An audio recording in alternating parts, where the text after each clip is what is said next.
Bismillahirrahmanirrahim. Assalamualaikum warahmatullahi taala wabarakatuh. Selamat petang bapa-bapa, ibu-ibu, saudara-saudari yang berbahagia. Terutama dalam sesi kita hari ini bersama-sama kita Prof. Yaakob Ibrahim, Encik Hawazi Daipi, Encik Zainul, Encik Yatiman, Prof. Aisyah, Dr. Aidil, Cikgu Ma'ruf dan tentu lagi banyak para ahli masyarakat, teman-teman para pelajar dan para penyelidik. Terima sekali sambutan khas kepada pembicara kita hari ini, yakni Profesor Syed Farid Alatas serta keluarganya.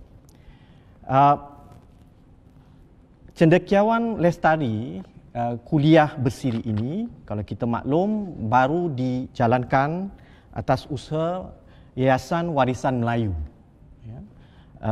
Dan ini adalah siri kedua. Yang pertama telah dibicarakan oleh Prof. Yaakob Ibrahim. Yang seterusnya nanti minta teman-teman masuk ke dalam Facebook kami melihat siapa gerangan yang akan nanti memberikan kuliah.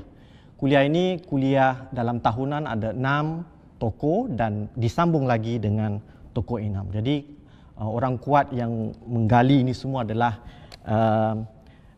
pengurusi yayasan kami, iaitu Dr. Nur Syahrir Saad.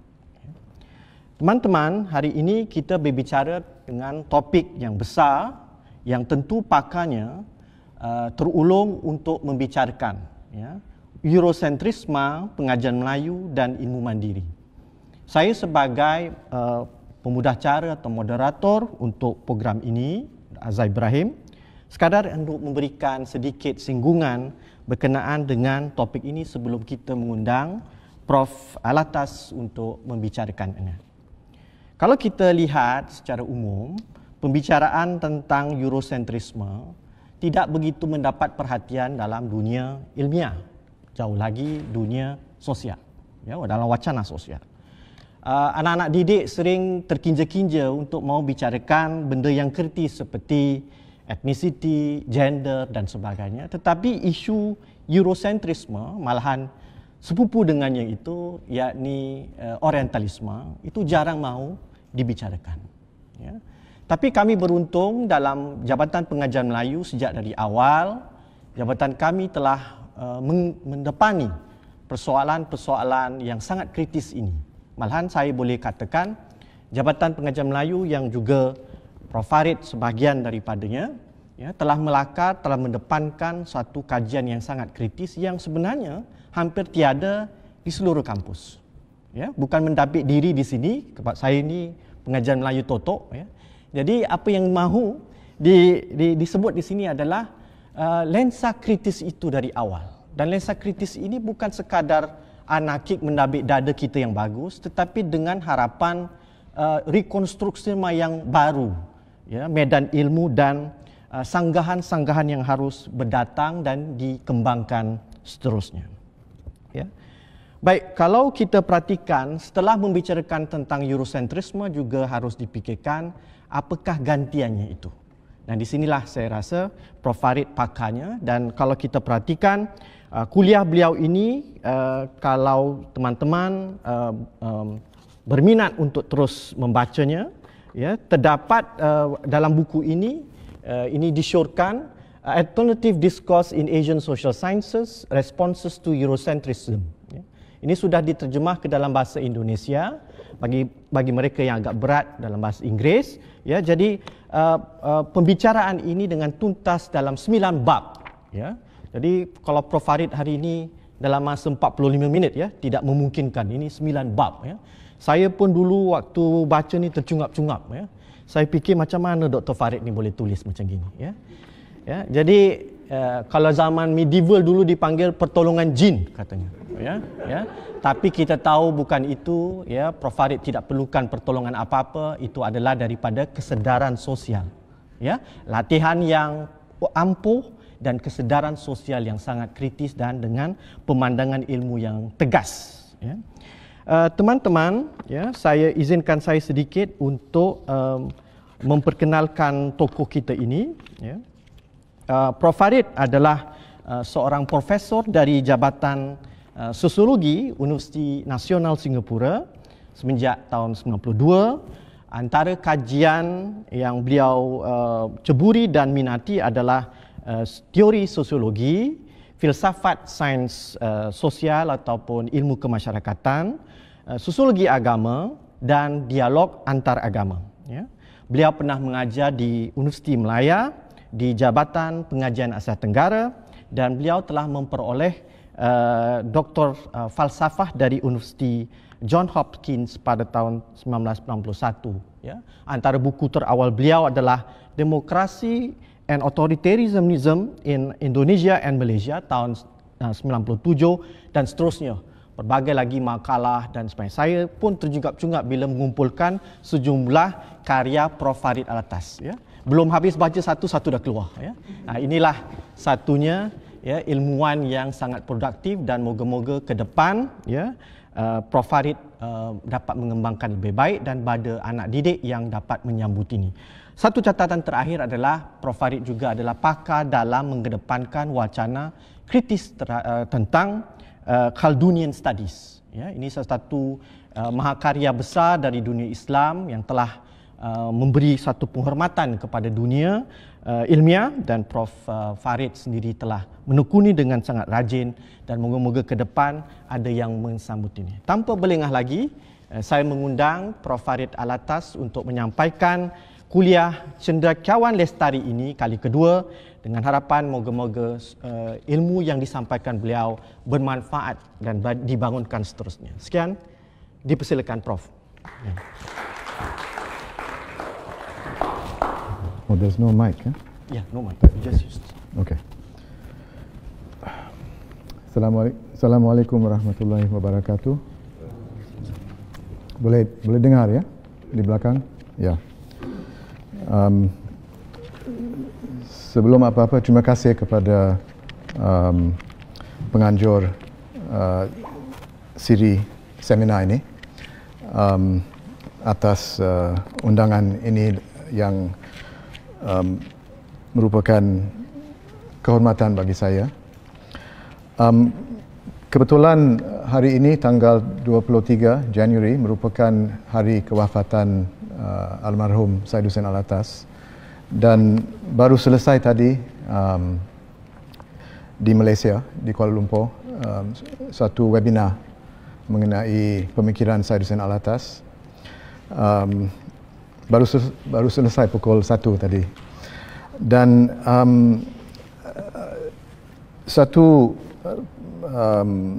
dalam diskusi yang dilaksanakan ada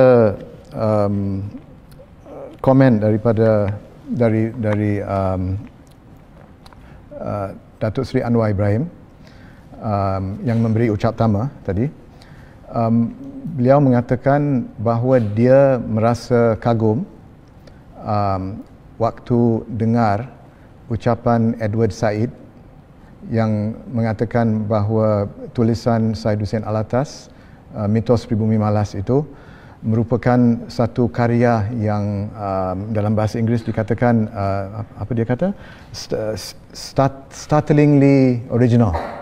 Ya, jadi Anwar Ibrahim merasa kagum. Saya sendiri merasa kagum dan bangga. Tapi yang penting di sini, yang menjadi masalah, kita sepanjang yang menyangkut proses penghasilan ilmu, ya, menghasilkan ilmu dalam ilmu-ilmu kemasyarakatan, kita bergantung kepada penghargaan dari luar. Kita bergantung kepada penghargaan dari terutama sekali dari Barat. Ya. Kita berada dalam konteks kebergantungan intelektual, academic dependency, ya, dalam pelbagai segi atau aspek. Kita bergantung kepada mereka untuk idea, untuk gagasan, untuk teori. Kita bergantung kepada mereka untuk forum penerbitan, sebab kita diminta, atau lebih daripada diminta, kita disuruh menerbitkan makalah kita dan buku kita di luar, di barat, sebab itu lebih dihargai. Dan kita bergantung, karya kita bergantung kepada penghargaan dari mereka. Dalam arti, contohnya, untuk naik pangkat di universiti, yang lebih penting kita dihargai di luar. Maksudnya, lebih banyak penulis sarjana di luar mengetahui tulisan kita, ya, dibandingkan dengan dalam negeri. Jadi untuk menjadi profesor atau associate profesor madya di NUS ataupun di Universiti Malaya, lebih penting bahawa kita dikenali di luar negeri. Kalau kita dikenali, kita menjadi termasyhur dalam negeri kita sendiri, tapi yang mengenali kita hanya merupakan penulis Indonesia, orang Malaysia, itu tidak kira, tidak penting.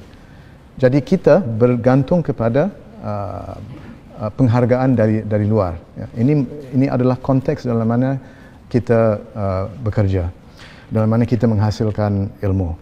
Dan saya akan merujuk balik kepada persoalan itu nanti. Dalam pemaparan saya ingin membincangkan 3 perkara. Ya. Yang pertama, masalah Eurocentrisme dalam penghasilan ilmu, terutama sekali dalam pengajian Melayu. Yang kedua, tanggapan kita terhadap masalah ini. Dan yang ketiga, perlunya kita mengembangkan apa yang saya menamakan ilmu mandiri. Ya? Perlunya kita mengembangkan ilmu mandiri.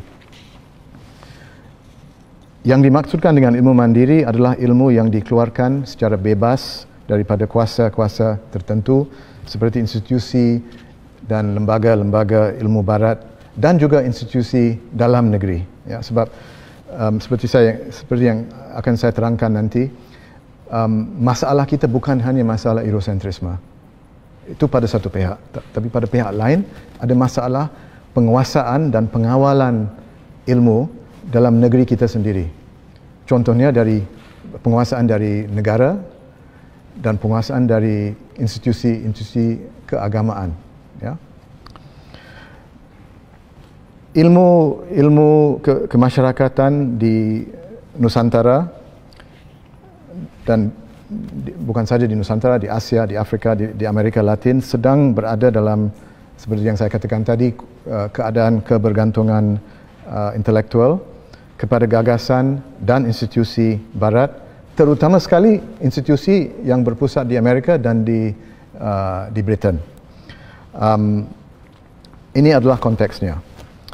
Dalam keadaan kebergantungan ini, ilmuwan-ilmuwan kita menjadi apa yang ayah saya memahami sebagai minda tertawan, ya? The captive mind, ataupun dalam bahasa Indonesia fikiran terbelenggu. Ya?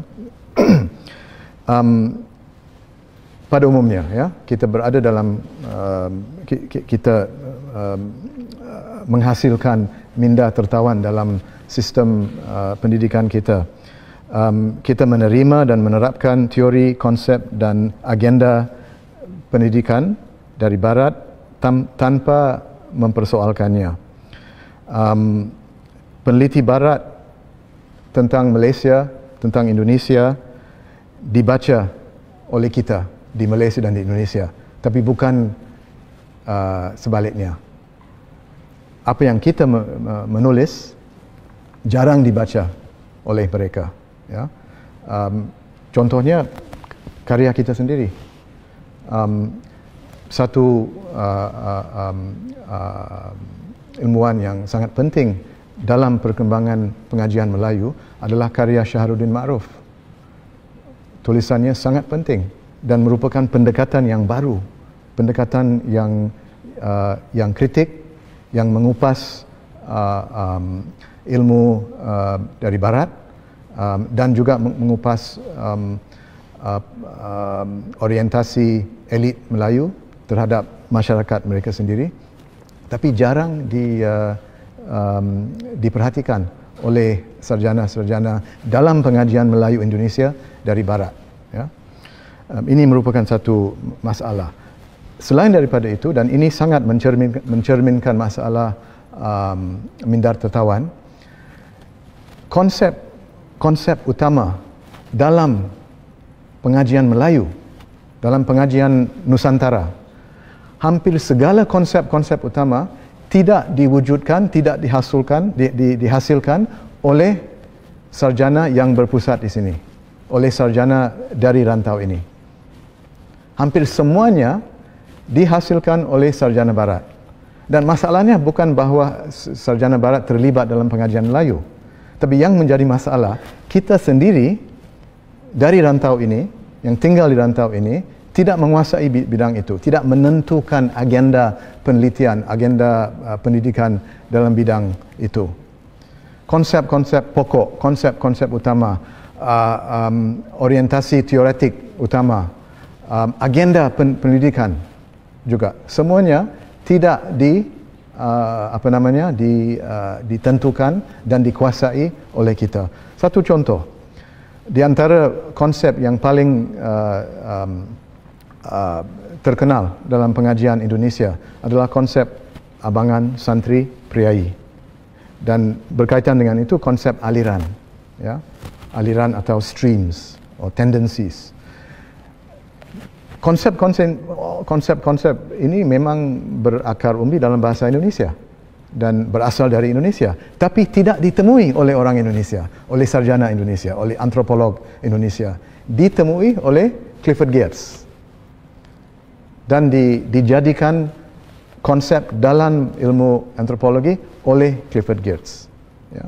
Begitu juga dengan banyak konsep lagi. Ya. Ini buat saya mencerminkan masalah kebergantungan akademik atau mindar tertawan. Jadi masalah di sini adalah bahawa sebahagian daripada sarjana Barat adalah bersifat Eurocentris dan Orientalis. Itu pertama. Kedua, orientasi ini meresap ke dalam minda kita. Kita sendiri menjadi Orientalis dalam arti bahawa kita meminggirkan, mengetepikan tokoh-tokoh dan konsep dari tradisi kita sendiri. Saya akan menguraikan itu nanti. Ya.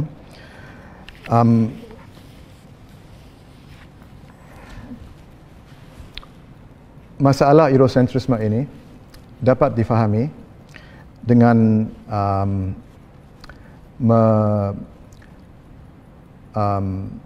memahami bahawa dalam Eurocentrisme tokoh-tokoh dan lebih penting lagi gagasan, teori, idea yang asli, yang tempatan tidak diambil kira, tidak diperhatikan dalam proses menghasilkan ilmu. Ada dua masalah dengan Eurocentrisme. Satu adalah pengetepian, peminggiran yang lokal, yang tempatan. Ya. Yang kedua, bukan sahaja pengetepian, tapi pemutar belitan kefahaman kita tentang kenyataan.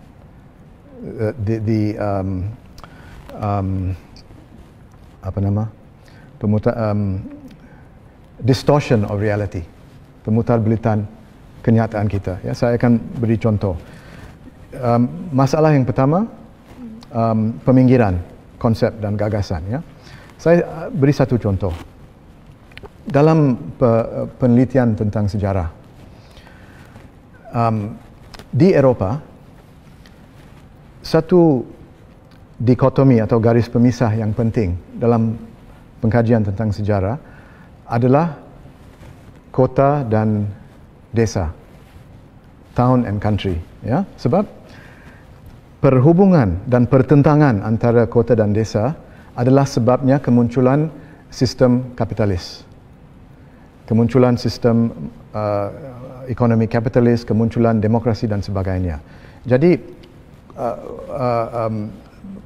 peristiwa yang sangat penting dalam sejarah mereka adalah hubungan antara kota dan desa, ataupun hubungan antara kelas yang berada di desa, iaitu kelas feudal, dan kelas bourgeois, pemodal, kelas pemodal yang mempunyai modal atau kapital di kota.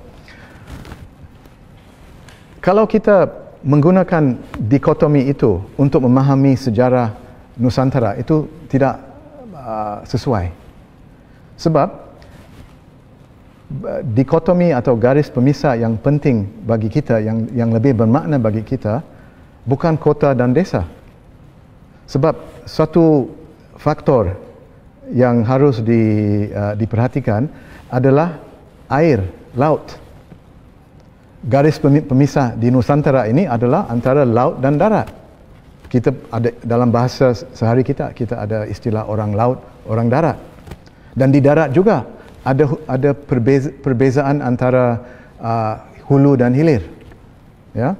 Jadi apabila kita membincang tentang masyarakat atau sejarah masyarakat di Nusantara, sebahagian besar dan penting dari masyarakat adalah masyarakat yang menetap di laut, bukan saja yang menetap di darat.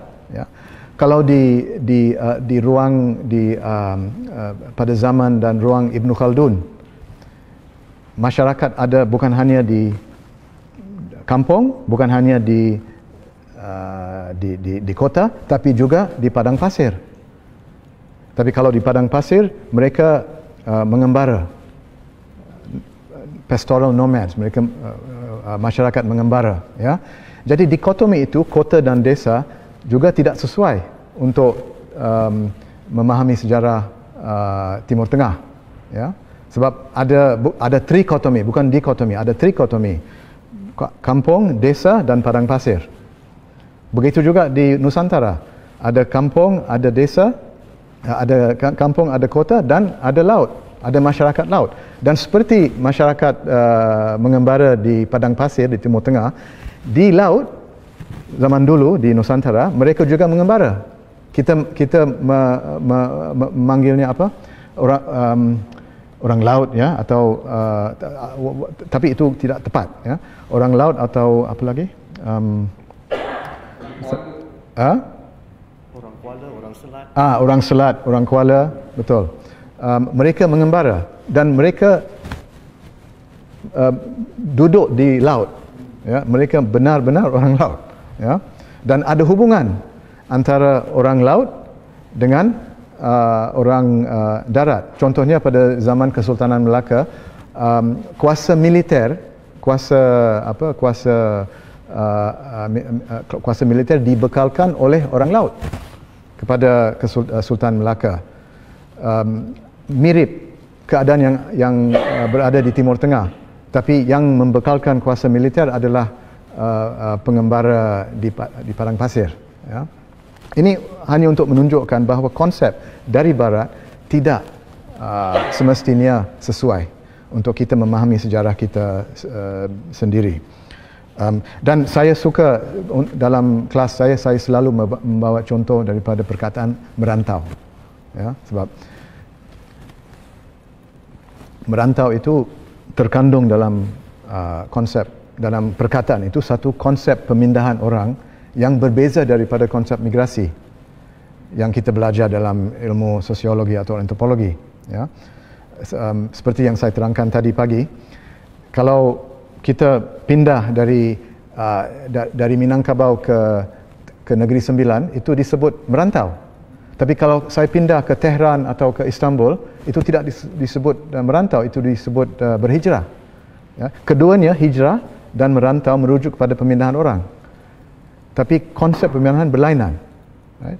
Jadi kita tidak boleh menangkap, memahami perbezaan dalam konsep itu kalau kita tidak mengambil sikap serius terhadap bahasa. Jangan memprostitusikan bahasa. Maksud saya jangan hanya anggap bahasa sebagai alat menterjemahkan daripada bahasa Inggeris. Hanya memperalatkan bahasa. Ya, sebab bahasa itu seharusnya dianggap sebagai khazanah konsep untuk mewujudkan, untuk menjelmakan konsep yang baru. Semuanya berakar umbi dalam bahasa. Begitu juga dengan ilmu kemasyarakatan yang muncul di Eropah pada abad ke-19.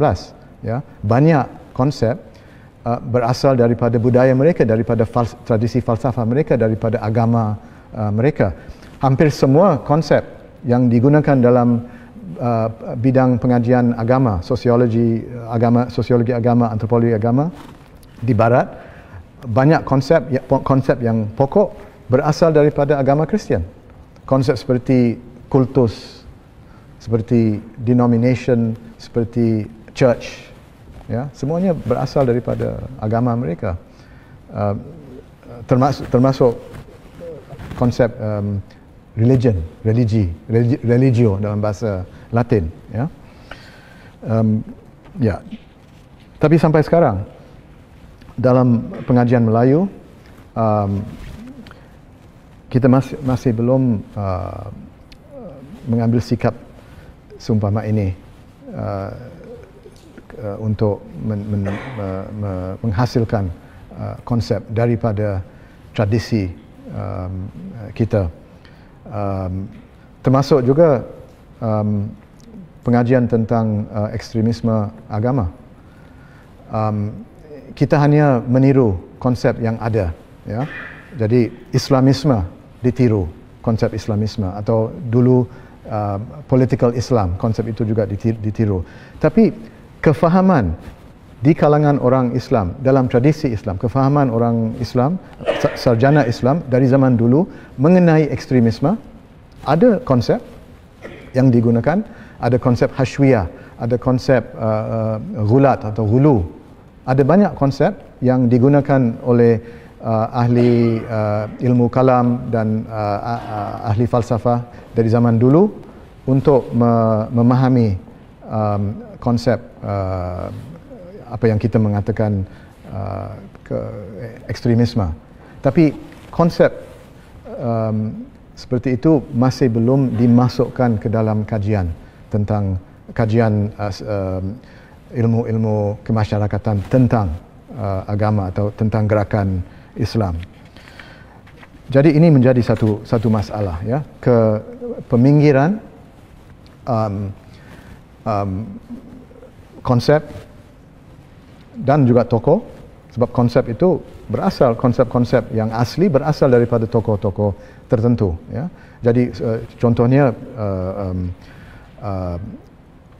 dikotomi antara orang kampung, orang kota dan orang padang pasir itu berasal daripada Ibn Khaldun. Tapi oleh sebab Ibn Khaldun dipinggirkan, jadi konsepnya juga dipinggirkan, ya. Selain daripada masalah peminggiran, ada masalah yang mungkin lebih parah lagi, pemutarbelitan kenyataan kita.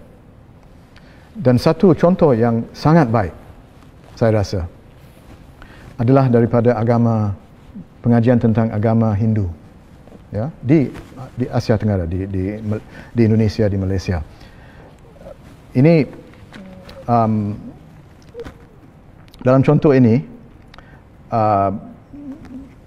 sejak abad ke-19, kajian Belanda tentang agama Hindu di Indonesia, mereka mengatakan bahawa ada orang yang menganuti agama Hindu di Indonesia dan juga di Malaysia. Dikatakan contohnya di Lembah Bujang, itu adalah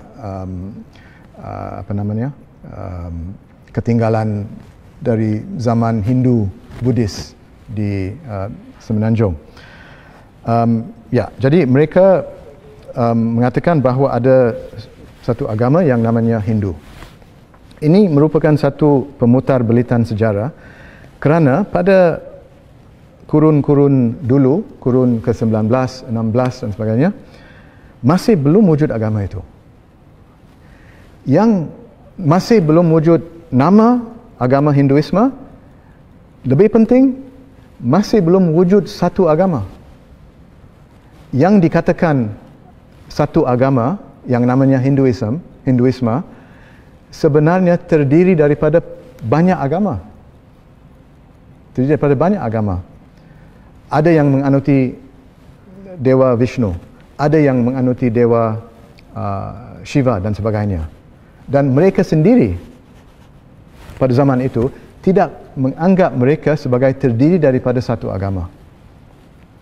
Dan salah satu daripada buktinya adalah dari karya Al-Biruni, Abu Rayhan Al-Biruni, seorang sarjana Muslim dari Uzbekistan, dari Khwarazmi di Uzbekistan, yang pada kalau saya tidak salah kurun ke-11 ya, kurun ke-11, dia menetap di India selama 13 tahun dan mengkaji tentang agama yang ada di India. Tujuannya untuk mengkaji tentang penganut agama yang bukan Muslim, Kristian dan Yahudi. Ya. Tapi dia jelas, dia mengatakan bahawa tujuan saya adalah untuk memahami, mengkaji tentang agama-agama India. Dia menggunakan jamak daripada agama. Dalam bahasa Arab, Adyan al-Hind. Bukan din al-Hind, itu din itu artinya agama. Dia menggunakan istilah adyan, the plural of din. Ya.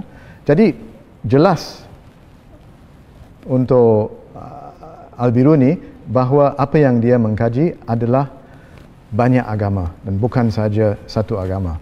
Dan istilah, 13 tahun dia tinggal di India dan menguasai bahasa Sanskrita, 13 tahun. Dan tidak muncul sekalipun istilah Hinduisme atau agama Hindu. Dia merujuk kepada agama-agama Hindu. Tetapi yang yang menyusahkan kita ya adalah terjemahan buku Abu Rayhan Al-Biruni. Bukunya berjudul Kitab Ma lil Hind, The Book of What Constitutes India. Ya, satu buku yang tebal, ditulis dalam bahasa Arab. Diterjemahkan oleh Edward Sachau ke dalam bahasa Jerman dan bahasa Inggris, tapi dalam terjemahan itu dimasukkan orientasi orientalisnya. Dimasukkan orientasi Eurocentrisnya dengan terjemahkan dengan menggunakan istilah Hindu dan Hinduisme. Jadi dia tidak membiar Al-Biruni mengungkapkan pendapatnya sendiri. Ya. Melalui terjemahan itu seolah-olah Al-Biruni diorientalisasikan. Ya, dijadikan orientalis. Ya, ini yang menjadi masalah. Jadi ini merupakan satu pemutarbalitan. Ya. Orang Eropah yang sampai ke India, mereka mengandaikan bahawa agama-agama yang ada di sana itu, dia mengandaikan bahawa kepercayaan yang mereka temui di India, mungkin keadaannya seperti di Eropah, ada banyak denominasi, tapi semuanya terdiri daripada satu agama, agama Kristian. Mereka andaikan bahawa itu adalah hal di Indonesia, di India, dan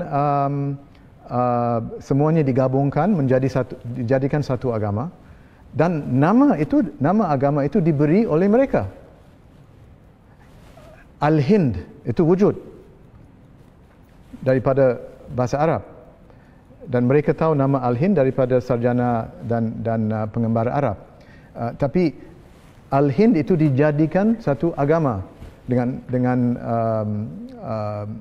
istilah Hinduisme, dijadikan satu agama. Di kalangan sarjana dan orang Islam, mereka tidak memahami itu sebagai satu agama. Jadi itu merupakan satu pemutarbalitan.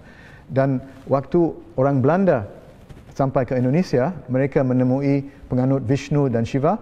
Penganut Vishnu dan Shiva sudah dikenal pasti sebagai terdiri daripada agama Hindu oleh peneliti mengenai India, dan jadi apa yang ditemui di Indonesia juga dianggap sebagai dari agama Hindu.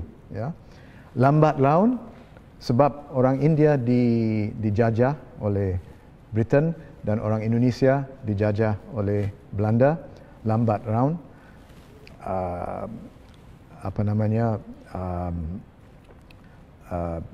kefahaman itu meresap ke dalam minda kita, ke dalam minda orang penganut Vishnu dan Shiva sendiri, sampai ke tahap mereka memahami diri mereka sebagai orang Hindu. Ini merupakan satu pemutarbalitan sejarah dan pemutarbalitan kenyataan. Ya. Jadi kita ada banyak masalah untuk melawan gejala Eurocentrisme ini.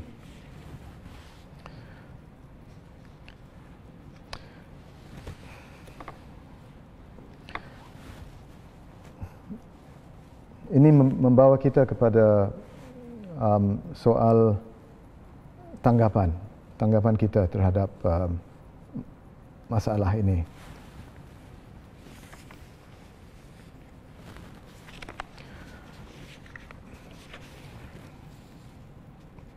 Apa yang kita harus membuat untuk menangani masalah Eurocentrisme dan mengembangkan atau mewujudkan ilmu yang bebas daripada Eurocentrisme?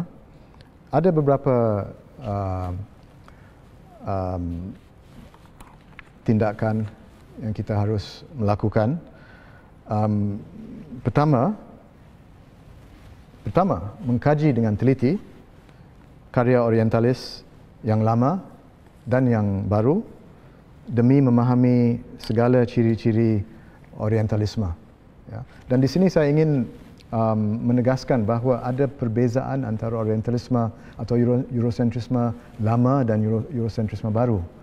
Kalau Eurocentrisme lama yang wujud pada kurun ke-19 sampai ke awal kurun ke-20, orientalisme lama itu berasaskan kepada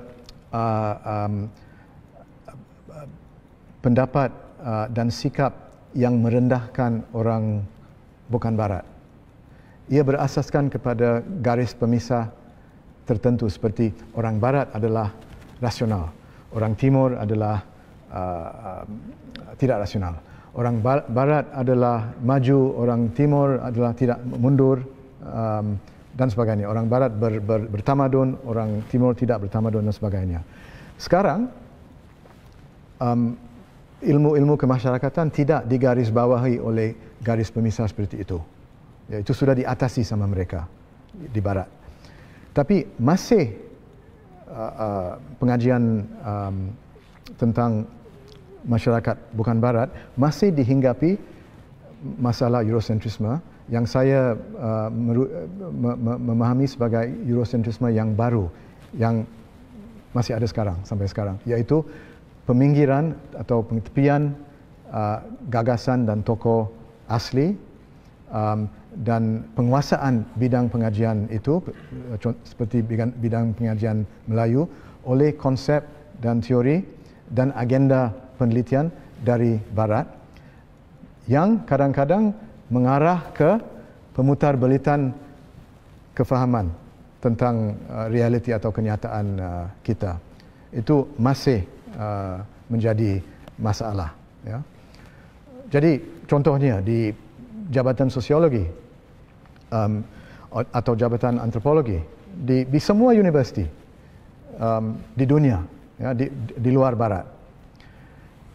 Yang diteliti, yang dikaji, yang diajar adalah Marx, Weber dan Durkheim untuk mengajar tentang kemunculan teori sosiologi atau teori antropologi yang muncul pada kurun ke-19. Ini diajar, ya. Seolah-olah tidak ada orang bukan Barat dari zaman itu yang memikir secara sistematik tentang masyarakat. Seolah-olah tidak ada orang bukan Barat yang boleh dikatakan memikir secara asli, secara original mengenai masyarakat, ya. Dan seolah-olah tidak ada perempuan, tidak ada sarjana yang yang bukan lelaki yang dapat memikir secara sistematik mengenai masyarakat, ya. Dan kita di sini kita meniru sikap itu. Orang Barat menulis buku teks tentang teori sosiologi dan mereka tidak masukkan sarjana bukan lelaki dan bukan Barat dalam teks mereka. Kita meniru itu dan kita mengajar mengikut itu, ya. Jadi pemikir kita sendiri dari rantau kita sendiri seperti Kartini, seperti Jose Rizal diabaikan, dipinggirkan, ya. Seolah-olah ada satu proses pendiaman, silencing of these voices. Jadi ini harus diperhatikan dan diketengahkan, dan kita harap bahawa kalau lebih banyak, lebih ramai peneliti dan sarjana dan mahasiswa kita mengenali masalah ini akan mengarah ke penulisan buku teks, buku lain yang akan membetulkan orientasi Eurocentris ini. Itu yang pertama. Yang kedua, menerapkan teori Barat secara kreatif. Kita tidak menolak dari Barat, tapi teori dari Barat yang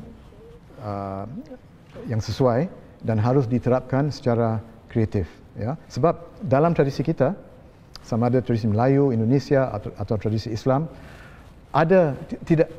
tidak ada konsep yang ada ketiadaan konsep yang penting. Contohnya, konsep ideologi merupakan satu konsep yang sangat penting untuk memahami masalah masyarakat Melayu, untuk memahami masalah ekstremisme. Dr. Nur Aisyah, Dr. Syahril pernah melakukan banyak penelitian tentang masalah kulturalisme dan tradisionalisme dalam masyarakat Melayu.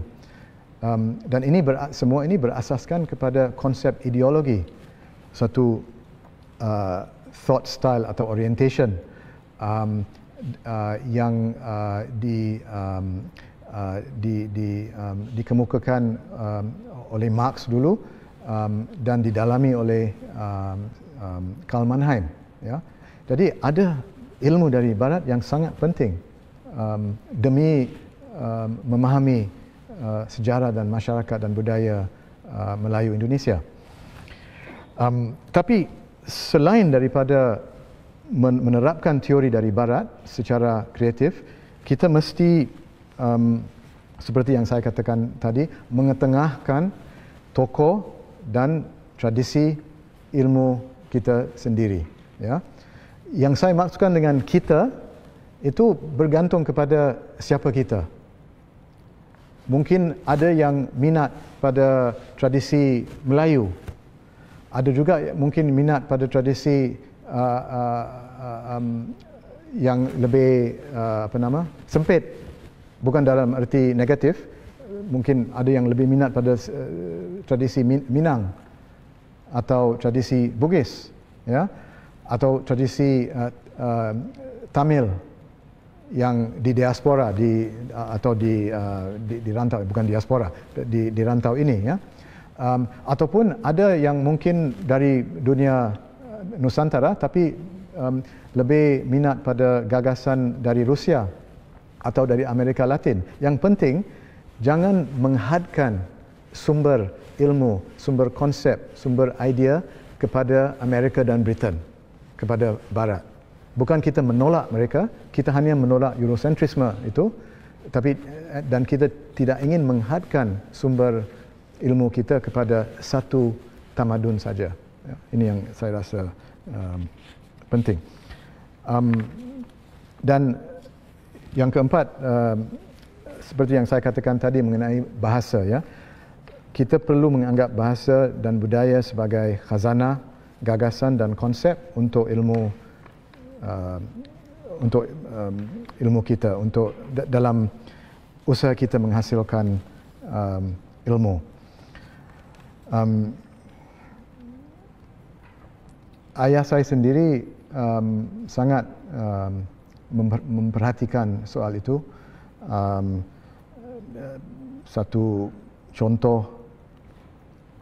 Satu dua contoh daripada karya beliau yang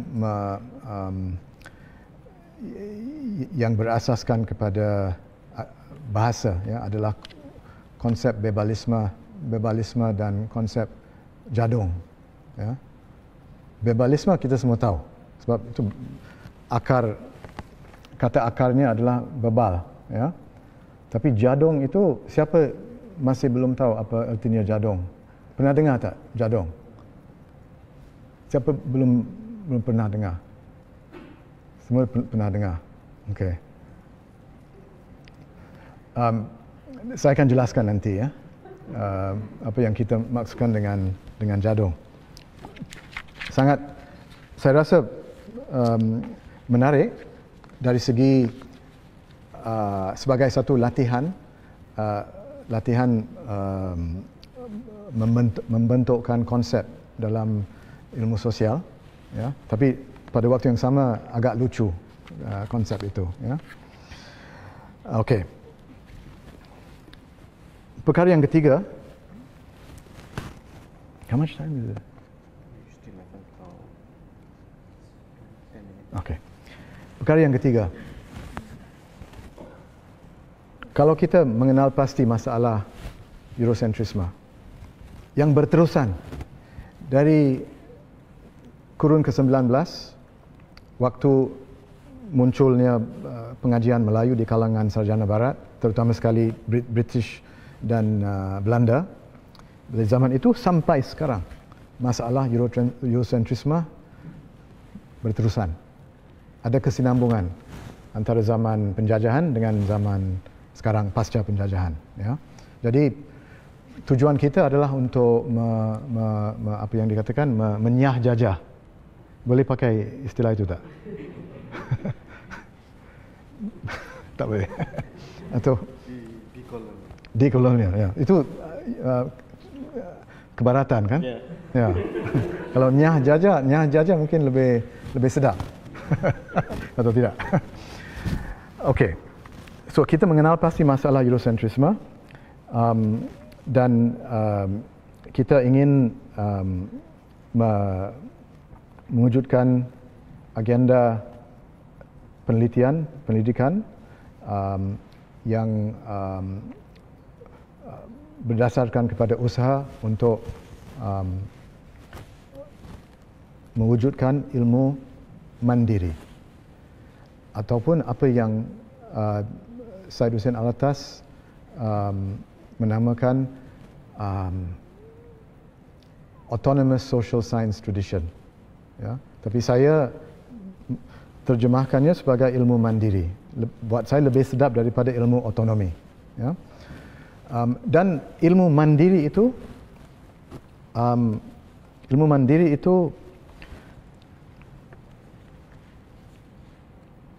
menggarisbawahi harapan kita untuk membebaskan diri kita bukan sahaja daripada Eurocentrisme pada satu pihak, tetapi juga dari kuasa dan kawalan ilmu yang ada dalam negeri kita sendiri. Sama ada Singapura atau Malaysia atau Indonesia. Tapi saya mengambil contoh daripada Malaysia. Ya. Masalah dalam pengajian Melayu di Malaysia bukan saja Eurocentrisme, tapi juga penguasaan dari negara. Sebab negara juga memain peranan untuk menguasai dan mengawal proses penghasilan ilmu. Berapa tahun yang lalu seorang Turki, Mustafa Akyol kalau tak salah, Mustafa Akyol diundang ke Malaysia untuk mengisi di satu seminar, dan waktu dalam perjalanan ke airport atau di airport kalau saya tidak salah di KLIA, dia ditahan oleh polis immigration mungkin. Dia ditahan buat berapa jam sebab ada tuduhan bahawa dia bawa gagasan liberal ke Malaysia. Ya. Ini sering berlaku di Malaysia. Ada juga masalah dengan agamawan yang sempit yang ingin menguasai wacana ilmiah. Ya. Mereka menentukan apa yang boleh dibincangkan dan apa yang tidak seharusnya dibincangkan. Ya. Saya sendiri pernah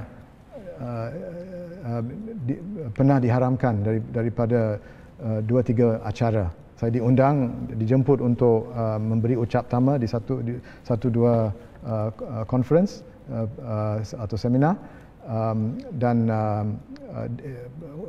jemputan itu ditarik balik sebab ada komplain daripada satu jabatan agama dari satu negeri.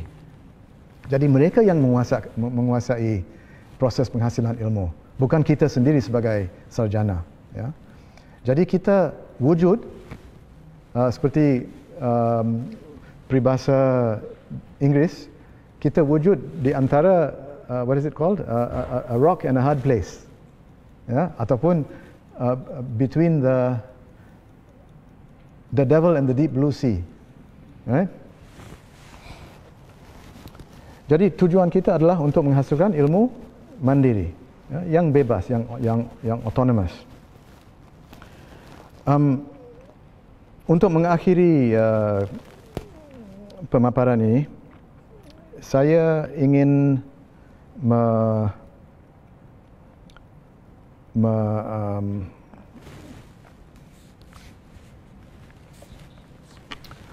merujuk kepada tradisi yang muncul dalam pengajian Melayu sejak tahun 1967 dengan pendirian dengan 1967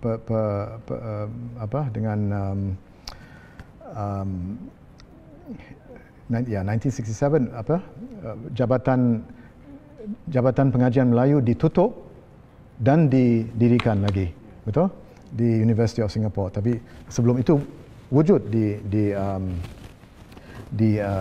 Universiti Malaya yang ada di Singapura.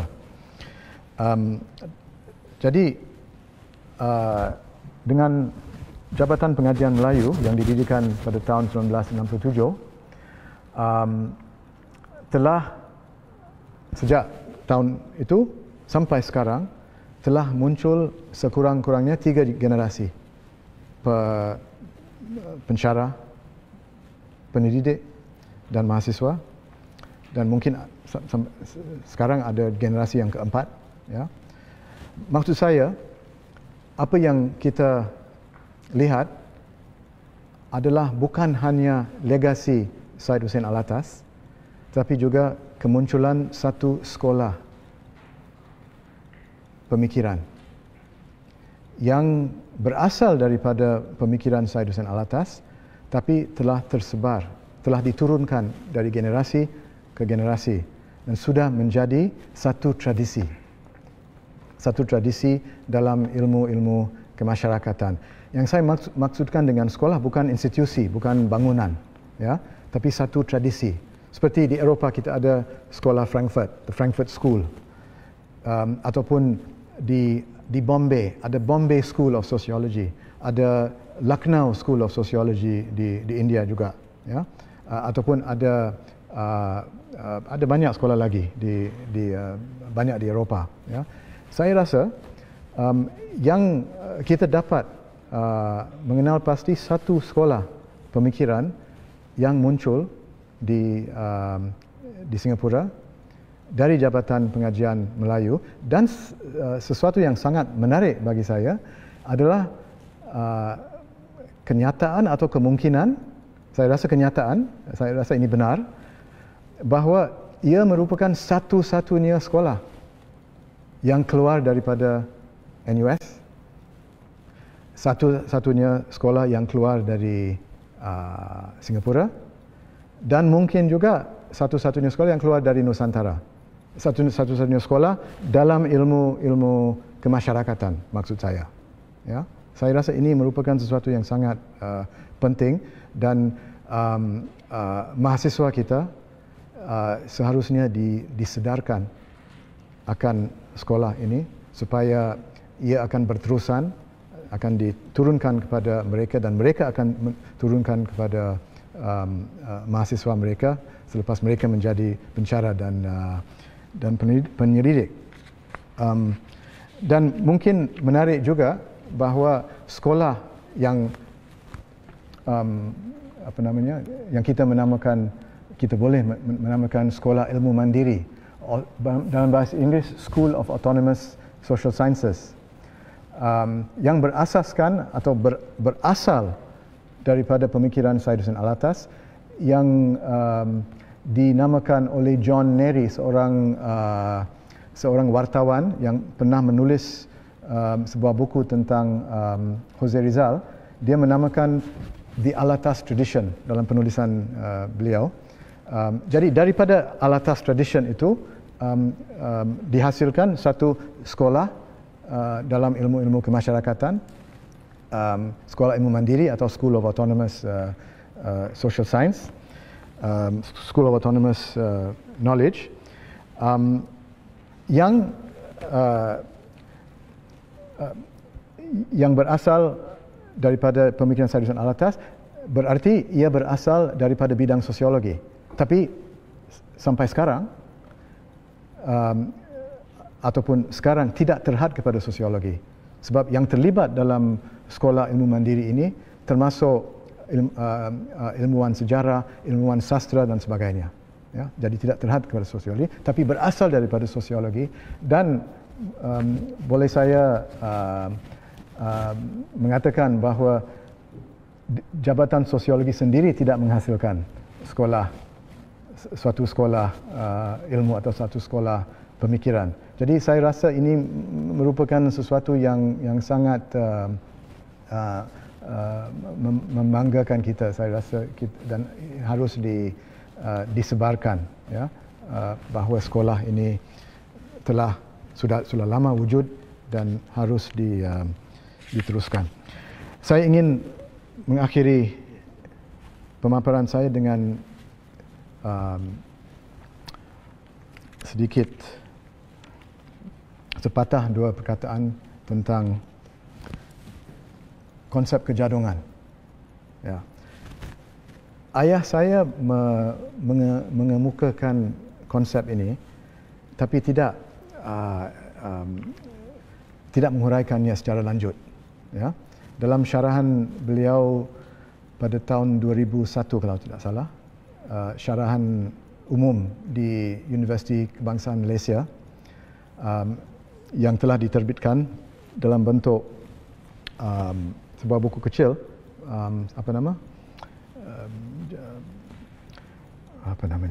Cita Sempurna Warisan Sejarah. Ya. Disebut dalam beberapa satu perenggan tentang jadong, ya, singkatan daripada jahat, bodoh, sombong. So Julina, that means you didn't know before. Baru kita tahu. Jahat, bodoh, sombong. Dan saya ingin menggunakan imbuhan. Ini hanya boleh dihuraikan dalam bahasa Melayu. Dalam bahasa Inggeris tak boleh. Ya? Sebab kita untuk mengembangkan konsep ini, kita mesti menggunakan imbuhan dari bahasa Melayu. Bahasa Inggeris tak ada imbuhan. Kan? Sebab imbuhan itu dalam bahasa Melayu, imbuhan itu digunakan untuk mengubah fungsi dan makna kata akar. Ya? Jadi kata akar ni di sini adalah kata jadong. Jadong adalah jahat, bodoh, sombong. Satu contoh pandangan yang bersifat jadong adalah dakwaan di kalangan setengah-setengah agamawan bahawa wanita yang tidak menutup aurat lebih berisiko dirogol. Ya? Ini pernah disebut oleh banyak agamawan di Malaysia. Ya? Ini boleh dikatakan pandangan yang bersifat jadong kerana ia berasaskan kepada ketiadaan ilmu oleh para ulama yang mengandaikan bahawa mereka berilmu. Kesombongan mereka tidak memungkinkan mereka mengakui akan kebodohan mereka. Pada waktu yang sama, ungkapan mereka itu bersifat jahat kerana ia merendahkan kehormatan dan maruah wanita. Ya? Ulama seperti ini tidak sedar akan banyak kajian yang menunjukkan bahawa rogol tidak disebabkan nafsu seksual, tetapi merupakan soal kuasa. Ini sudah dibuktikan dalam banyak penelitian sosiologi dan psikologi. Ya. Mahasiswa kita tahu. Ya. Mahasiswa dari tahun pertama dia tahu itu. Ya. Tapi ulama dia tidak baca sosiologi atau psikologi, dia tidak tahu. Ya. Okey.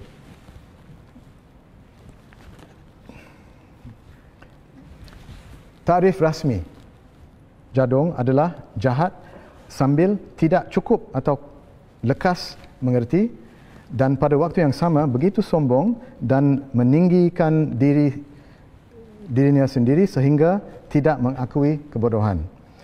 Seorang yang pay attention to the imbuhan, ya. Seorang yang berjadong iaitu yang berbuat jadong tetapi yang tiada mempunyai kuasa dalam masyarakat mungkin tidak akan membawa kesan yang begitu buruk ke atas masyarakat itu. Yang menjadi bahaya bagi masyarakat kita adalah keadaan dalam mana institusi-institusi politik, ekonomi dan agama dikuasai oleh penjadong. Dalam keadaan ini ada kemungkinan besar bahawa rakyat akan diperjadongi oleh pemimpin-pemimpin seumpama itu. Memperjadongi masyarakat atau berbuat jadong terhadapnya adalah berbuat jahat dengan sikap dan tindakan yang bodoh tanpa kebodohan itu disedari pemimpin-pemimpin itu oleh kerana kesombongan mereka. Sebagai contoh, katakan ada seorang ahli politik yang menganggap satu golongan Islam tertentu sebagai sesat. Ya, ini sering berlaku di Malaysia. Kalau pendapat itu salah tetapi dimiliki olehnya secara ikhlas tanpa tujuan jahat, ia boleh disebut bodoh tapi tidak boleh disebut penjadong. Ya? Jika sekiranya dia mengungkapkan pandangan itu dengan tujuan untuk menghapuskan golongan itu dan ia begitu sombong sehingga tidak mempertimbangkan kemungkinan kesalahan pandangannya, tindakannya akan merugikan atau menyusahkan golongan sasarannya. Golongan itu dapat dikatakan diperjadongkan. Ya? Dalam kata lain, menjadi mangsa kejadongan. Diperjadongkan berarti dijadikan mangsa kejadongan. Masyarakat yang dikuasai oleh penjadong akan pada akhirnya dijadongkan, iaitu dijadikan jadong. Contohnya, sistem pendidikan keagamaan yang menyebarkan ajaran yang batil dan tidak benar akan lambat laun menjadongkan rakyat, iaitu memelihara kejadongan dalam masyarakat itu di kalangan pelajar-pelajar sekolah dan sebagainya. Ini bermakna bahawa kita perlu mengambil perhatian tentang penjadungan atau proses, cara dan perbuatan menjadungkan seseorang atau sesebuah masyarakat. Akhir sekali, sesuatu yang paling rumit untuk kita, untuk rakyat yang dikuasai oleh penjadung, yang ingin bebas daripada kejadungan adalah kenyataan bahawa sejadung-jadung ahli politik dan agamawan, mereka masih dipuji dan disokong oleh golongan-golongan tertentu. Semoga faham jadung tersebar luas dalam masyarakat kita dan penjadung-penjadung di kalangan kita berkurangan. Sekian, terima kasih.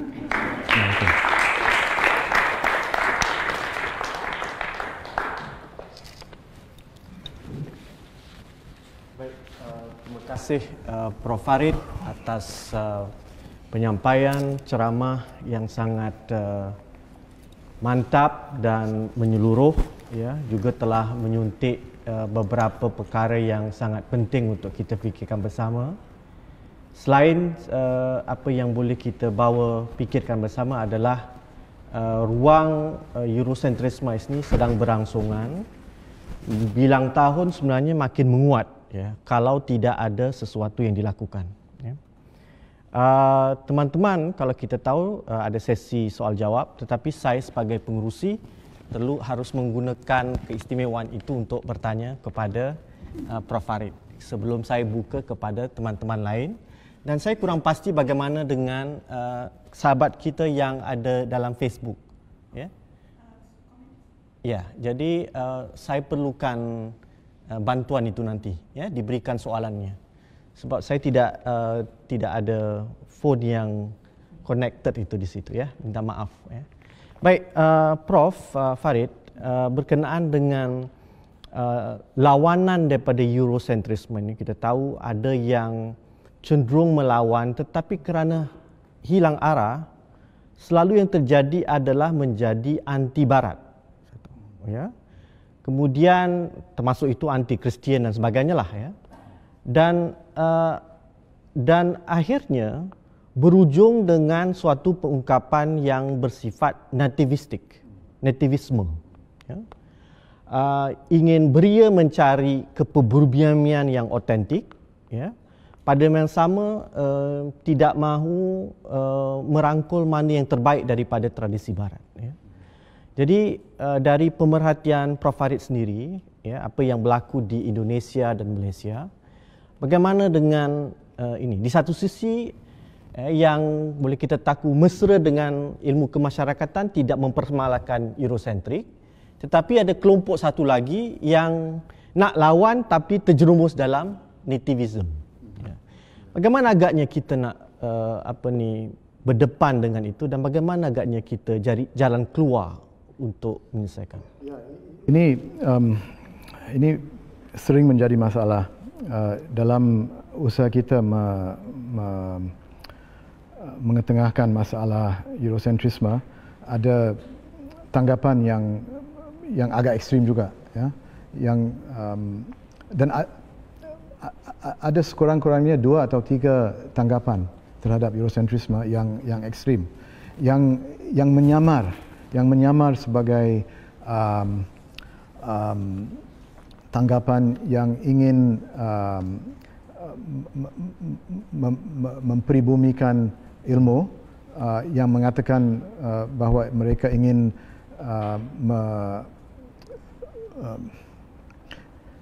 menyahjajah. Kalau nak sebut how to say to decolonize dalam bahasa Melayu. Menyahjajah senang. Okay, ya. How to say decolonize dalam bahasa Melayu. Okey. Ya, saya minta izin, ya. Ya, silakan. Daripada guru bahasa kita.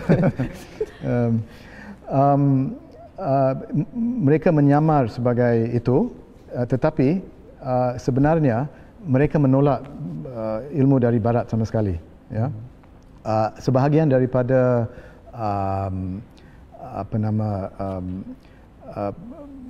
sarjana yang mengikuti tren Islamisasi ilmu, sebahagian daripada mereka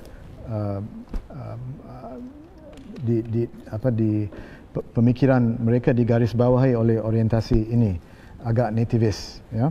Jadi mereka tidak ingin tidak mau tidak mempedulikan ilmu dari barat, tidak menguasai ilmu dari barat.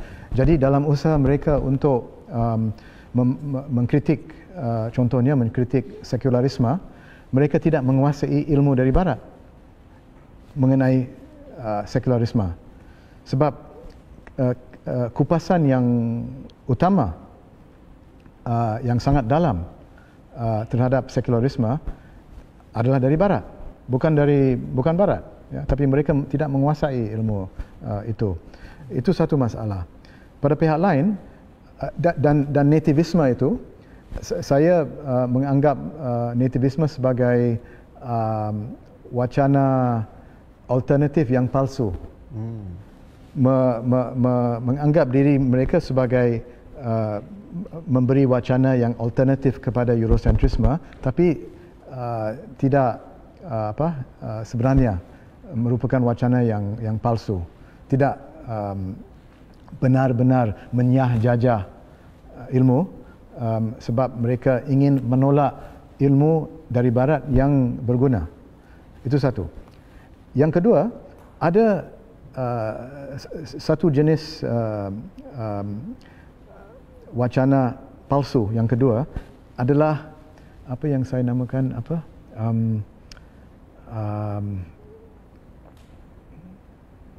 saya lupa istilahnya, tapi contohnya adalah Islamic economics, ekonomi Islam.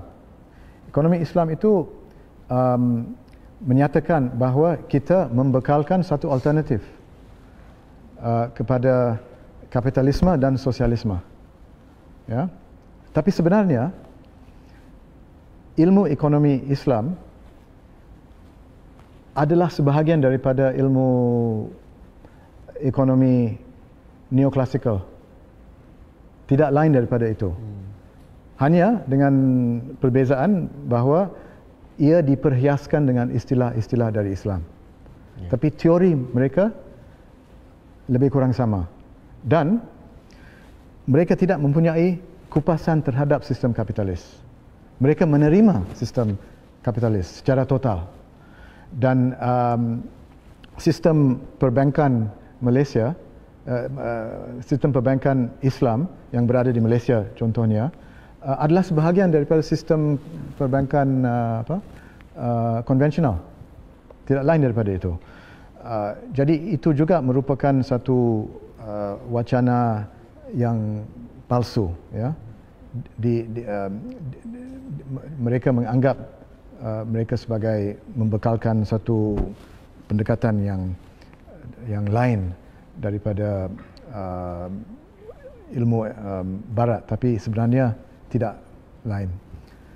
Yang ketiga, ini semua ni nativisme dan contoh daripada Islamic economics tadi. Dan yang ketiga ini merupakan wacana yang bermasalah. Yang ketiga ini wacana di kalangan sarjana yang ingin menyah-jajah ilmu, tapi mereka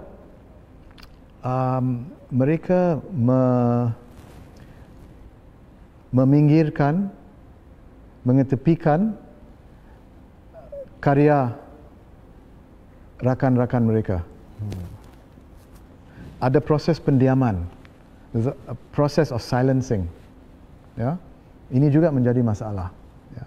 Jadi ada satu dua sarjana di NUS sendiri,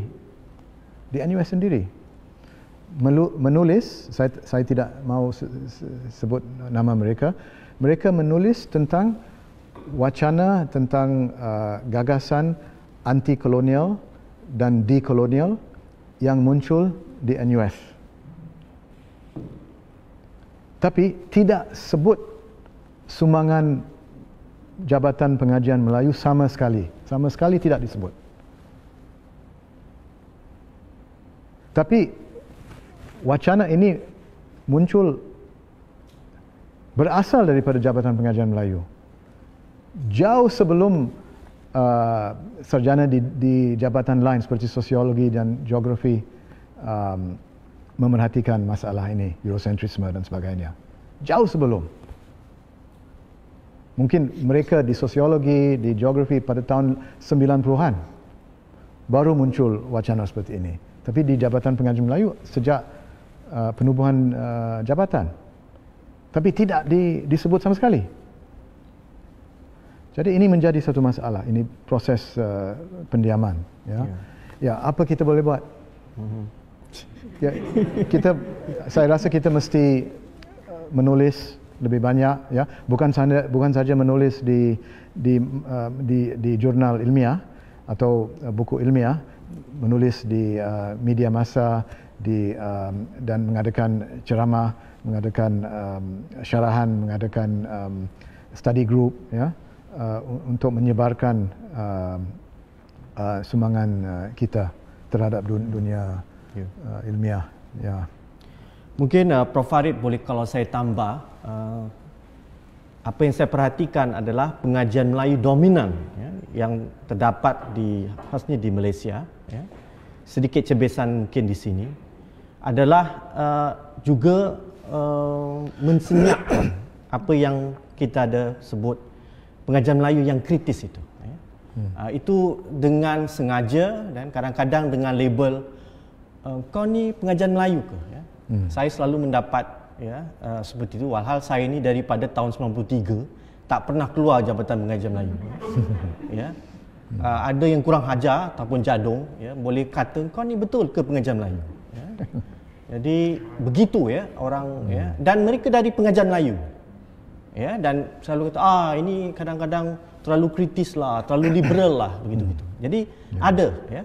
Dan kalau saya masuk ke conference, kadang-kadang saya sepi dan pilu kerana seorang saja, ya, bila masuk dalam di kalangan teman-teman. Tapi kita tetap harus bersuara kerana ini adalah kerja tugas, dan saya adalah anak didik pengajian Melayu dan saya perhatikan ini yang khasnya sekali yang Malay speaking group itu.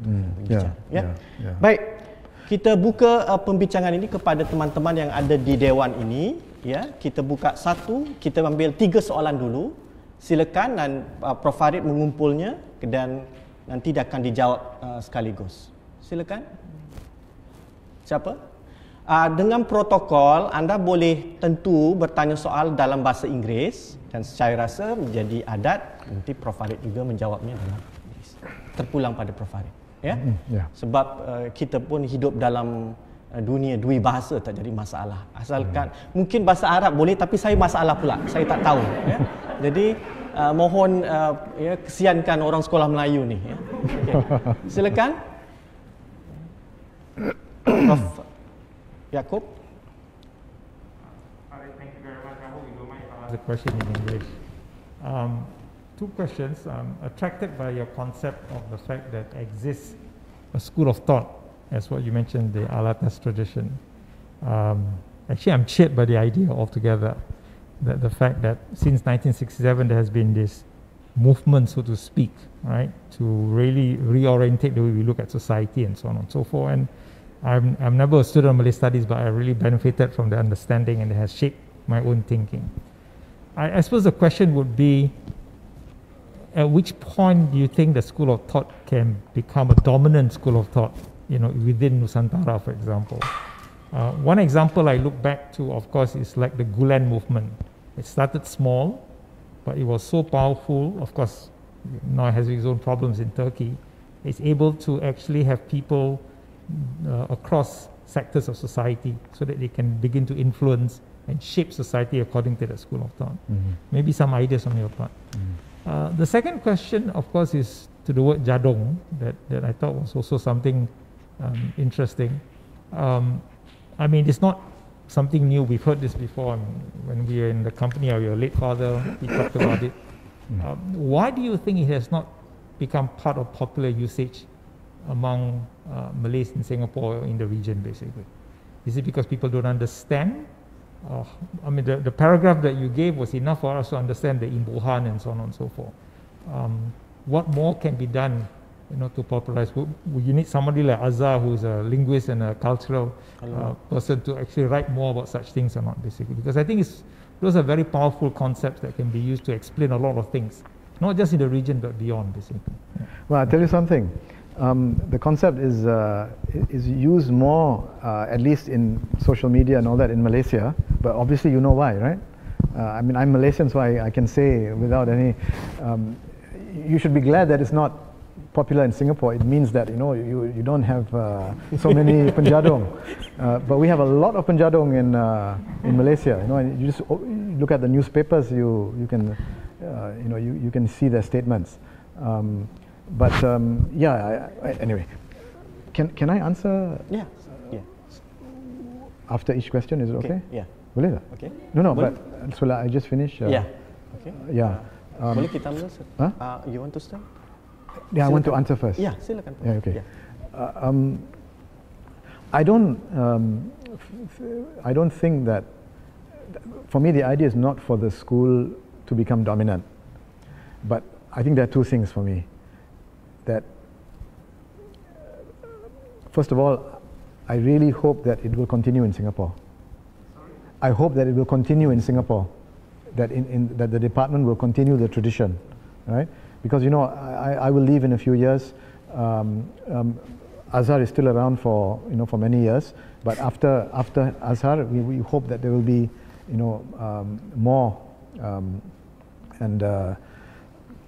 so this is the thing. So we need to, you know, we cannot just stop at training students.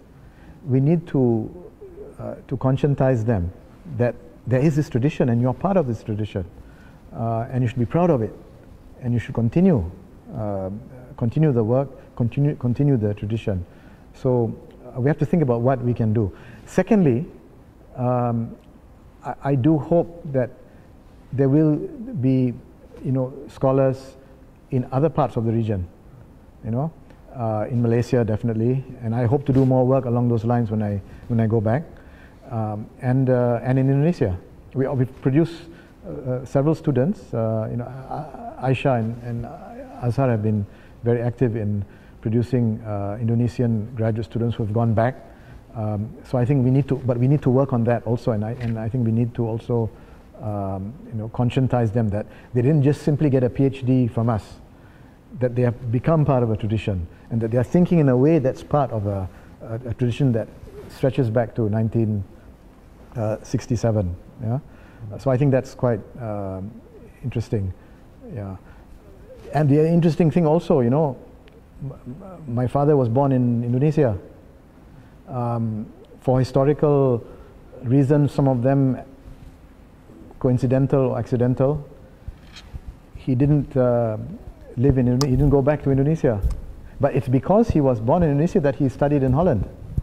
Malayans never went to Holland, and he did not study in the anthropological tradition in Holland. He studied sociology, and because he studied sociology, he got his training from anti-colonial scholars like Professor Wertheim. He wasn't educated in the kind of colonial knowledge kind of system which you would get generally by studying anthropology. So then, for, as I said, for, you know, various reasons, he happened not to go back to Indonesia. He came to Malaya, and he became a Malaysian. And again, for certain historical reasons, he ended up in Singapore. So the School of Autonomous Knowledge, for that reason, for these historical reasons, started in Singapore. But the Malaysians must know that it started by one of theirs, as a matter of pride, and not just a matter of pride, but to take it up. And for me, it's very important that Indonesians also know that he, you know, lahir di Bogor. If any Indonesians listening, lahir di Bogor, dan bahasa pertamanya ada bahasa Sunda. Bahasa pertama ayah saya adalah bahasa Sunda. Bahasa keduanya adalah bahasa Indonesia. Bahasa ketiga bahasa Melayu. Bahasa keempat bahasa Inggris. I think among the Muslim scholars of Malaya, he has a more radical attitude towards socialism. And I think that's because of his roots in Indonesia, which, you know, he was involved in a revolution with Muhammad Nasir. And that's one of the reasons why he left Indonesia. So it's important that everybody understands this history, but at the same time, That's why I would never want to call the school the Alatas School, because we don't want the school to be revolving around a cult figure. We don't want him to become a cult figure. We want to recognize the legacy and the influence, but we also want to recognize the originality of the scholars like Aisha, like Shahruddin, like Azhar, like Chandra, who have been educated by him, but who have their own ideas. They're not simply just mouthing what he says and repeating what he says. And they've gone into other, my father doesn't do research on law, but Aisha does, but she applies those ideas. Azhar does on literature. My father didn't go into literature, not much anyway. So I think we don't want to develop a cult, we want to develop a tradition.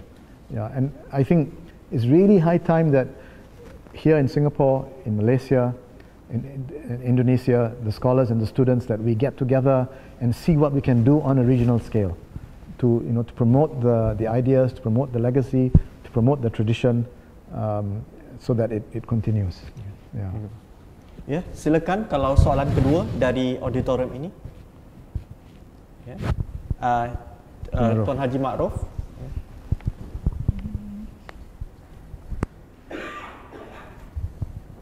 Silakan cikgu. Terima kasih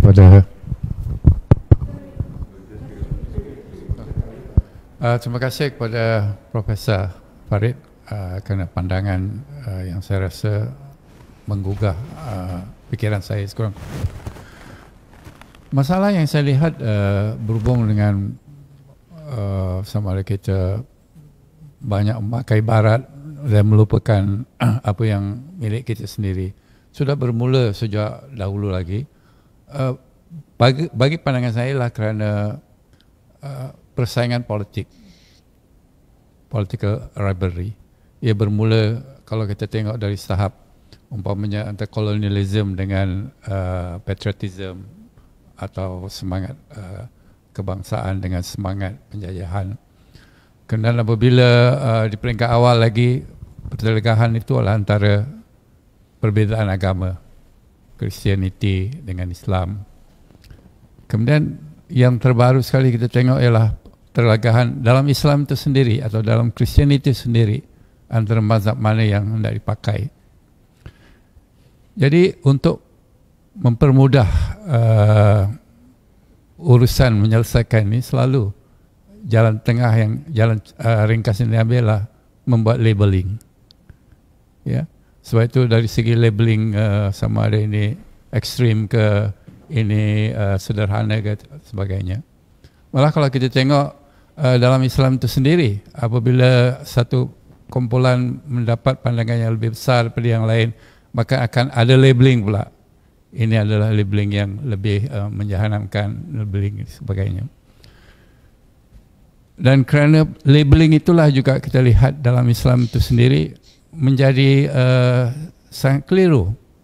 Umpamanya kita nak membezakan antara ekonomi kita dengan ekonomi orang lain, kita labelkan ekonomi Islam, sosiologi Islam, sebagainya. Sedangkan pengertian sosiologi itu sendiri tidak mendapati apa yang sepatutnya dikembangkan. Jadi soalnya ialah bagaimana kita boleh menggalur asas ini sehingga kita mempunyai satu perspektif yang betul, terutama di kalangan para sarjana. Kalau dia nak bercakap tentang sosiologi misalnya, ialah dia memberikan pengertian sebenarnya apa yang sebenarnya dia ajar dalam sosiologi, apa yang hendak dicapai, apa kekurangannya. Jadi soal sama ada sosiologi ini hak kita atau bukan hak kita, mungkin akan datang kemudiannya setelah prinsip sosiologi itu difaham. Sama juga dengan ekonomi. Selagi benda ini tidak diselesaikan di peringkat itu, saya fikir soal labeling ni susah nak diubah, ya. Dan kalau dikembalikan balik kepada Fakulti Pengajian Melayu untuk merubah ini, itu adalah satu perkara yang boleh berlaku tapi mengambil masa yang sangat panjang, kecuali pengertian apa yang dah diajarkan dalam fakulti itu dijelaskan, bukan saja tenaga pengajarnya, tapi yang orang yang ingin belajar itu sendiri harus faham. Kalau tidak, dia akan terus timbul seperti yang Azhar timbulkan tadi. Dia apakah dia lulusan daripada pengajian Melayu, pengajian Melayu universiti mana, ya, siapa ketuanya dan sebagainya. Saya perkara ini mungkin based on your personal involvement in teaching both the sociology as well as the Malay study, as well as your being a Malaysian as well as Singaporean, you will be able to help us in resolving this. Thank you. I don't think I can really solve the problem. You know, Cik Maruf, kita perlu diberi ruang dan waktu untuk memikir. Ya, kita yang mengajar di universiti, dan kita tidak diberi ruang dan waktu dan masa, ya, sebab kita sudah sejak mungkin 20 tahun, 15 tahun, sejak 15 tahun telah menjadi gila ranking, ya. Kita mesti menerbitkan makalah dalam jurnal yang mempunyai ranking yang tinggi, dan hampir semua jurnal yang ranking yang tinggi adalah jurnal dalam bahasa Inggeris dan jurnal di Amerika dan di Britain. Bukan di Eropah, di Britain mungkin 85 atau 90% adalah jurnal Amerika dan Britain, ya. Jadi kita tidak mau menulis dalam bahasa Melayu sebab it doesn't count, tidak dihargai sama sekali, ya. Kalau kita banyak menulis dalam bahasa Melayu dan menerbitkan buku yang diterbitkan oleh Gerak Budaya, tidak diambil kira oleh universiti. Kalau nak naik pangkat tak boleh. Jadi itu menjadi kebergantungan kepada penghargaan dari luar. Itu adalah sesuatu yang menghalangkan kita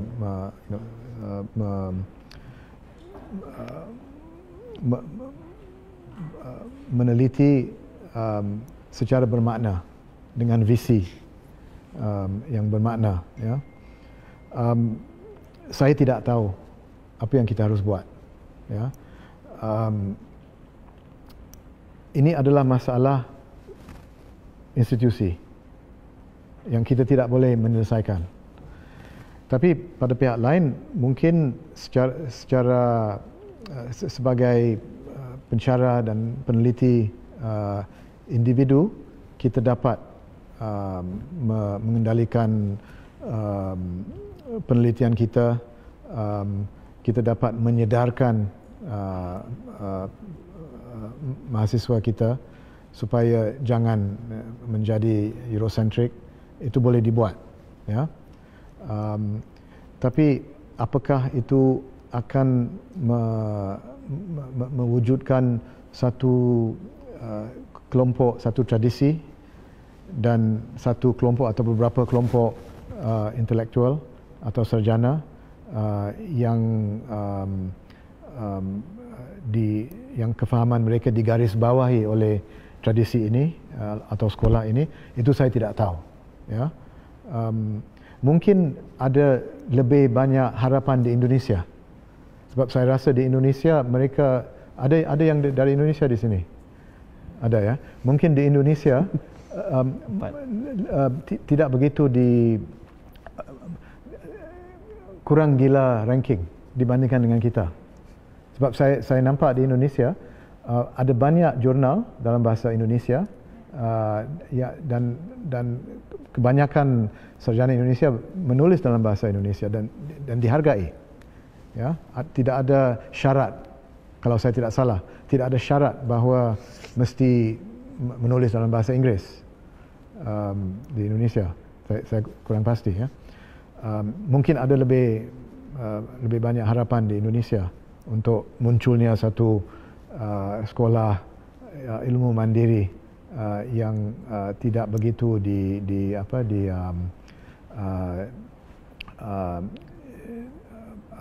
perkembangannya tidak begitu ditentukan oleh dasar kementerian yang berpandu ke barat, ya, ke sistem pendidikan di barat. Saya rasa begitu. Ya. Baik, Cik Zainul silakan. Ya. Kemudian nanti kita ambil satu soalan dari Facebook. Ya. Silakan Cik Zainul. Terima kasih, Prof. Farid. Saya sungguh rasa terangsang dari pengongsian tadi. Walaupun saya ingin bertutur terus dalam bahasa Melayu, tapi saya bimbang dituduhlah memprostitusikan bahasa. Kerana kenapa kita gunakan prostitusi, Profesor? Kenapa tak gunakan lacur, Puas? Bahasa Inggeris. Salah saya. Tapi saya bimbang juga kalau kita lajukan bahasa nanti lecur pula saya nanti. Saya sebenarnya ada dua soalan. Satu jadi soal ditimbulkan oleh Azhar tadi tentang soal Eurocentrisme dengan nativisme. Dan saya terfikir, kenapa is it really a big issue? Kerana kalau kita lihat dari segi peralihan zaman, bila Islam mengetuai ataupun was at the center of civilization for 700 years, was that an issue? Did the West, for example, ask them, why are you not talking about kota dengan Desa. Huh? Desa. Kota dengan desa. Why talk about padang pasir? You know, and we say, why they not talking about kelautan, laut? But in those days, maybe they say, why are you talking about padang pasir? May not be relevant to the people in the West. So, but more importantly is actually, are we learning the right things from the experiences or the development of civilization? So basically, I think the Azhar's point, basically, can there be a balance between anti-Eurocentrism and nativism? So that, anyway, that's answered. My question I'd like to ask you actually tentang soal pengkajian Melayu, ilmu mandiri dan politik. We can talk about pengkajian Melayu, ilmu mandiri, the importance of knowledge, importance of where is it taking us? Is it really bringing about the kind of influence, the kind of kesan yang kita mahukan? Dr. Yaakob is a good example. He was not a student of Malay Studies, but yet he was actually terangsang oleh Professor Syed Hussein Alatas and his views. Not about studies about kajian Melayu actually, but actually it's about maybe to some extent Islamization. What kind of Muslims do we want? What kind of a Muslim state, Muslim society do we want? Just as I think Anwar Ibrahim also was trying to look for that answer in terms of in the era of that time. So is it because of the ineffectiveness of all this approach towards pengkajian Melayu, ilmu mandiri, that's why in fact my guru, my professor and your father finally chose to go into politics because he felt that the only way to change society perhaps must be through political leadership, which then he formed a party, but we know the outcome, which wasn't there also either because of the kind of people we have in Malaysia then. So my question is, how do you see the role of politics? Is politics going to be the block against what we want to achieve in terms of this pengkajian Melayu and ilmu mandiri? Thank you. That's a good question, good point. Politics is partly the reason why we, at least in the Malaysian case, it's partly the reason why we are dominated by Eurocentric ideas. And that's the main point of The Myth of the Lazy Native, the book, The Myth of the Lazy Native. It's to show the continuity between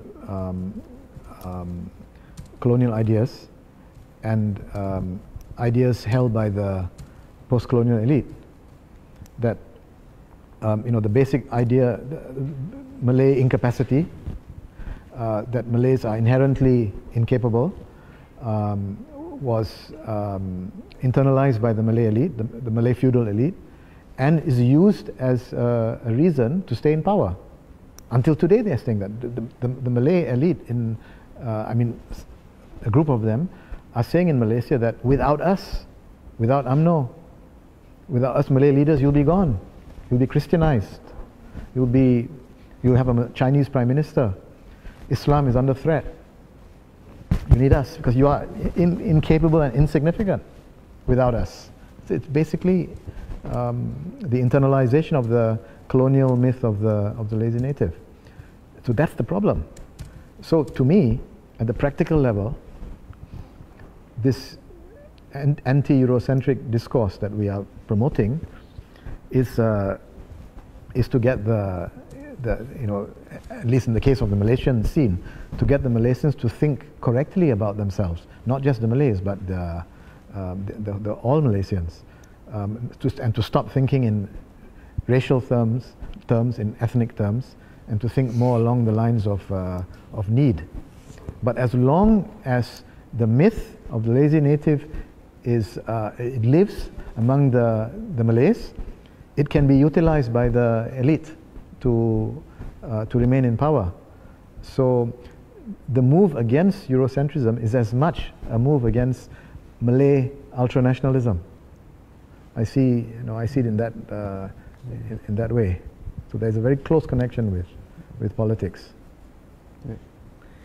Prof. Farid, untuk menjadi adatnya kerana teman-teman kita yang mengikuti rancangan kita ini dari pancaran Facebook, pertanyaan ini satu dari Gral Taliawo, ya.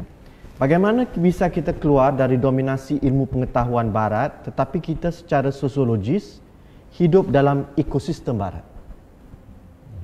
Ini agak menarik juga soalan ini. Ya, saya ulangi. Ya.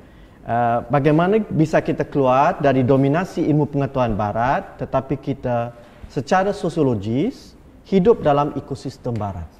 Okay. Bagaimana? Soalnya bukan bagaimana. Soalnya adalah apa kita ingin keluar. Sebab kita berada dalam satu bilik. Oh, he's from Indonesia, right? Yeah. Kita berada dalam satu kamar. Dan kalau ingin keluar dari kamar itu ada banyak pintu. Ya. Tinggal saja pintu mana yang kita ingin pilih, ya. Asal kita sedar akan masalah Eurocentrisme, kita dapat keluar daripada orientasi itu. Asal kita sedar, ya. Dan ini tidak berarti bahawa kita mesti menolak sama sekali ilmu dari Barat, ya. Itu tidak mungkin. Itu tidak kita tidak seharusnya menolak ilmu dari Barat, dan juga tidak mungkin sebab kita sekarang hidup dalam dunia pasca penjajahan. Kita telah dididik dalam sistem ilmu mereka dan ada banyak segi ilmu mereka yang penting bagi kita, ya. Jadi soal keluar dari ekologi itu seharusnya tidak timbul. Yang kita harus buat adalah sedar akan masalah Eurocentrisme dan mencoba menggabungkan tradisi yang berlainan, termasuk tradisi Barat, tapi jangan menghadkan sumber kita kepada Barat, ya, dan juga jangan menghadkan sumber kita kepada tradisi kita sendiri, ya. Contohnya dalam karya dalam pendidikan saya mengenai Ibn Khaldun, saya coba menerapkan teori Ibn Khaldun kepada sejarah Timur Tengah, sejarah Morocco, sejarah Iran, sejarah Turki, dalam buku saya yang berjudul Applying Ibn Khaldun, ya. Jadi rangka teoretik yang saya menggunakan adalah daripada Ibn Khaldun, rangka teoretik untuk memahami perkembangan atau naik dan turunnya dinasti, ya. Rangka teoretiknya daripada Ibn Khaldun. Tetapi saya menggabungkan Ibn Khaldun dengan teori daripada Karl Marx dan Max Weber. Sebab walaupun Ibn Khaldun mengemukakan suatu teori perkembangan naik dan turun dinasti, dalam karya Ibn Khaldun tidak ada konsep sistem ekonomi. Jadi untuk sistem ekonomi saya mengambil daripada Marx dan Weber. Jadi konsep-konsep dari Marx dan Weber digabungkan dengan rangka ataupun dimasukkan dalam rangka teoretik Ibn Khaldun. Ya. Saya rasa kita harus buat demikian, ya, menggabungkan. Ya. Jadi hasil ilmu yang dihasilkan daripada gabungan itu merupakan ilmu yang lebih universal daripada ilmu dari Barat.